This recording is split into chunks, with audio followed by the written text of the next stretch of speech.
Hi friends, நம்ம பார்க்க போகிற திரைப்படம் பேர் வந்து வித்தைக்காரன். இதை இயக்குனது வெங்கி, ரைட்டிங் பண்ணது வெங்கி தான். இதில் நடித்தவங்க பார்த்திங்கன்னா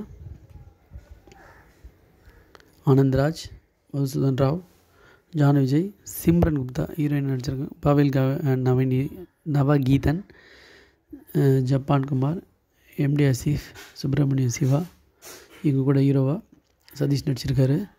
ஸோ இந்த படத்தோட கதைன்னு பார்த்திங்கன்னா, 3 பெரிய ஸ்மக்லரு அவங்கக்கிட்டேருந்து ஒரு டேலண்டான ஆள் எப்படி அந்த காசை இது பண்ணுறாங்க, அவங்க பண்ணுற ஸ்மக்லிங்கில் இன்வால்வ் ஆகி எப்படி காசை இது பண்ணுறாங்கன்னு தான். ஸோ இந்த படத்தில் ஆரம்ப காட்சியில் பார்த்திங்கன்னா, ஒரு பசங்களுக்கு அப்பா சொல்லுவார். முதல்ல ஒரு ட்ரெயின் சீன் வரும்.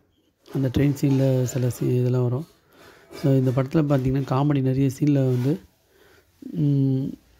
ஒர்க் அவுட் ஆகலன்ற மாதிரி தான் வருது. ஸோ சில காமெடிகள் வந்து பார்த்திங்கன்னா நல்லா ஒர்க் அவுட் ஆகிருக்கு. Like Anandraj comedy, Sathish comedy. First அந்த மெஜிஷனாக வரும்போது மட்டும் பில்டப்பு நல்ல ஒரு எக்ஸலண்ட் ஹீரோயிசம் மாதிரி தெரியுது. அப்புறம் பார்த்திங்கன்னா அது ஒரு சாதாரணமான ஒரு விஷயமாக தான் இருக்குது. ஸோ இந்த 3 பெரிய கான்ஸ் கிட்ட வந்து எப்படி பண்ணுறாங்கன்றது தான் படத்தோட கதை போகுது. ஃபஸ்ட் ஹாஃப் வந்து கொஞ்சம் கலகலப்பாக அப்படியே இதுவாகுது. செகண்ட் ஹாஃபில் ஏர்போர்ட்லேயே அந்த கதை மூவ் ஆகிட்டு இருக்கிறதால மதுசூதனை இந்த இது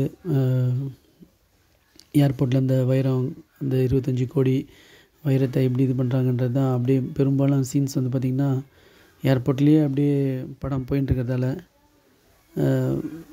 பார்க்குறதுக்கு கொஞ்சம் தொய்வாக இருக்குது. இது தேட்டரில் பார்த்திங்கன்னா சதீஷோட இதுக்கெலாம் ரொம்ப எதிர்பார்த்து பண்ணுறாங்க. ஆனால் அது ஒரு சீனும் அப்படியே சப்புன்னு போயிடும்போது ஆடியன்ஸ்க்கே ஒரு நம்ம பார்க்குற நம்மளுக்கு அந்த வைரத்தை நோக்கி படத்தோட கதை போகிறதால நம்ம பார்க்குற நம்மளுக்கு கண்டிப்பாக தோயோடையதுன்னு தான் சொல்லணும். ஸோ இந்த படத்தை வந்து ஒரு வாட்டி பார்க்கலாம். ஆனால் இது வந்து ரொம்ப எதிர்பார்த்து போன படம் வந்து ஏமாற்றம் அளிக்குது. சதீஷோட பெர்ஃபார்மன்ஸ் மட்டும் சில இடத்துல நல்லா இருந்துச்சு. இன்னும் இந்த படத்தை வந்து மெருகேற்றி நல்லா இது பண்ணியிருக்கலாம். இந்த காமெடி ஒர்க் அவுட்லாம் இன்னும் நல்லா இருந்ததுன்னா இந்த படம் வந்து நிஜமாகவே ஒரு பெரிய வித்தை காட்டுற ஒரு படமாக தான் இருந்திருக்கும். ஆனால் இந்த படம் பார்த்திங்கன்னா நம்மளுக்கு நிறைய தோய்வு தான் கொடுக்குது. இந்த படம் வந்து எப்போ முடியுன்ற மாதிரி ஒரு தோய்வு கொடுக்குற மாதிரி இருக்குது.